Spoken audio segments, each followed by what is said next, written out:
Oke, kita mulai dari sebuah krisis internasional dengan pertaruhan yang super tinggi. Sebuah keputusan militer, sebuah serangan yang tadinya dianggap sudah diperhitungkan matang-matang, malah ngebuka kotak Pandora. Gimana ceritanya? Yuk kita bedah bareng-bareng. Nah, pemicunya itu datang dari pernyataan Presiden Trump sendiri. Coba deh dengerin kata-katanya. Salah satu serangan bom paling kuat dalam sejarah Timur Tengah dan melenyapkan total. Wow, ini bukan sekedar operasi militer biasa ya. Ini jelas sebuah pesan, sebuah statement yang keras banget. Tapi, gimana ceritanya kalau balasan yang datang itu justru sesuatu yang sama sekali nggak ada di dalam rencana? Nah, disinilah letak masalah utamanya. Sebuah salah perhitungan fatal yang akhirnya memicu rentetan kejadian yang nggak ada yang duga. Oke, untuk ngerti di mana salah perhitungannya, kita harus lihat dulu target utama serangan Amerika Serikat ini. Namanya Pulau Kark. Pulau Kark ini, mungkin kalau kita lihat di peta kelihatannya kecil ya, tapi buat Iran, ini tuh ibaratnya jantungnya industri minyak mereka. Benar-benar permata mahkotanya. Bisa dibilang ini pusatnya semua ekspor energi Iran ke seluruh dunia. Dan angkanya, lihat deh, 90%. Gila kan? Bayangin, 90% ekspor minyak Iran lewat laut, itu semuanya lewat satu titik kecil ini. Jadi kalau titik ini diserang, ya sama aja kayak menyerang langsung urat nadi ekonomi negara itu. Dan serangan ke Pulau Kark ini, yaitu tadi, memicu sesuatu yang nggak terduga. Dampak balik yang ternyata fatal. Nah, kita lihat yuk gimana kejadiannya. Tentu aja, Iran nggak tinggal diem. Balasan mereka cepat, tegas, dan sebenarnya sih, persis seperti yang udah diperingatkan para ahli dari dulu. Mereka menutup Selat Hormuz. Nah, di sini kita lihat pertaruhan besarnya. Di satu sisi, pemerintahannya Trump ini kayaknya bertaruh kalau Iran bakal takut dan gak akan berani sampai nutup selat. Tapi di sisi lain, para ahli dari dulu udah ngingetin terus, hey, hati-hati kalau ada konflik, mereka pasti akan tutup selat itu. Dua pandangan yang beda banget kan?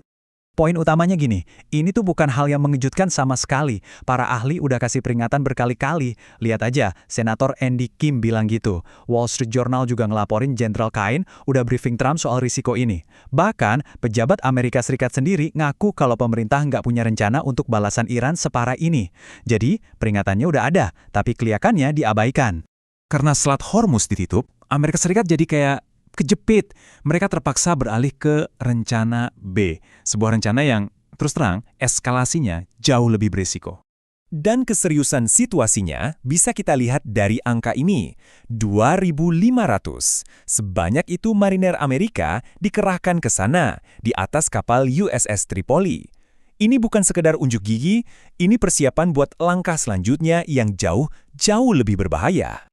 Dan pertaruhannya apa? Ya ini, rencananya adalah mendaratkan pasukan langsung di Pulau Kark buat merebut fasilitas minyaknya. Bisa bayangin nggak risikonya? Ini misi yang super bahaya. Mereka harus berhadapan sama pertahanan yang sengit plus serangan drone Iran non-stop. Kemungkinan korban jiwa dari pihak Amerika sangat-sangat tinggi. Oke, selain perang di lapangan, ada juga perang kata-kata. Dan ini nggak kalah panasnya.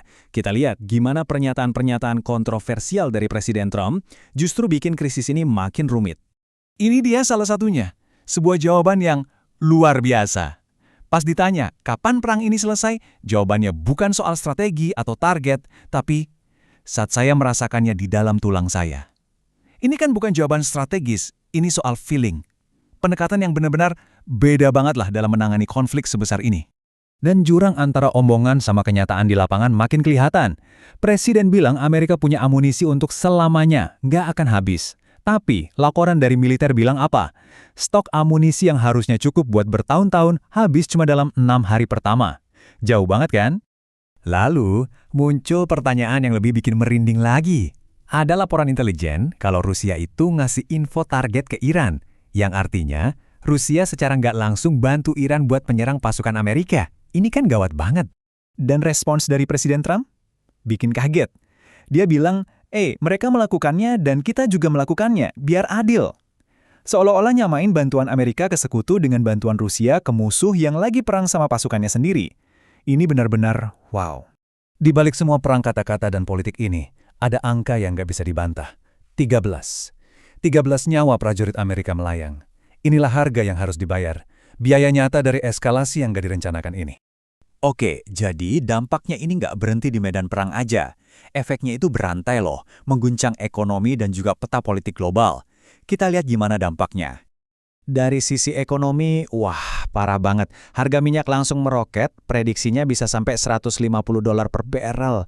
Bayangin, seperempat pasokan minyak dunia yang lewat laut jadi terancam. Dan buat orang biasa di Amerika, harga bensin naik 21%. Ini krisis yang kerasa banget, langsung ke kantong semua orang. Secara geopolitik, yang terjadi justru sebaliknya. Iran malah jadi punya posisi tawar yang kuat banget. Karena mereka sekarang yang mengontrol lalu lintas di Selat Hormuz. Kapal-kapal dari negara lain, kayak Turki misalnya, harus minta izin dulu ke Iran. Ini ngasih mereka pengaruh politik yang gede banget ke negara-negara kayak Turki, India, sampai Tiongkok. Jadi intinya apa? Biaya sebenarnya dari konflik ini tuh jauh lebih besar dari sekedar pertempuran. Biayanya itu diukur dari nyawa yang hilang, stabilitas ekonomi global yang goyang, dan, ini juga penting, kredibilitas sebuah negara yang dipertaruhkan karena perencanaannya yang kurang matang. Pada akhirnya, ini semua ninggalin kita dengan satu pertanyaan besar kan? Kalau retorika dan keyakinan udah nabrak sama kenyataan di lapangan, berapa sih biaya sesungguhnya dari sebuah perang yang gak direncanakan? Pelajaran yang tampaknya harus dibayar sangat mahal.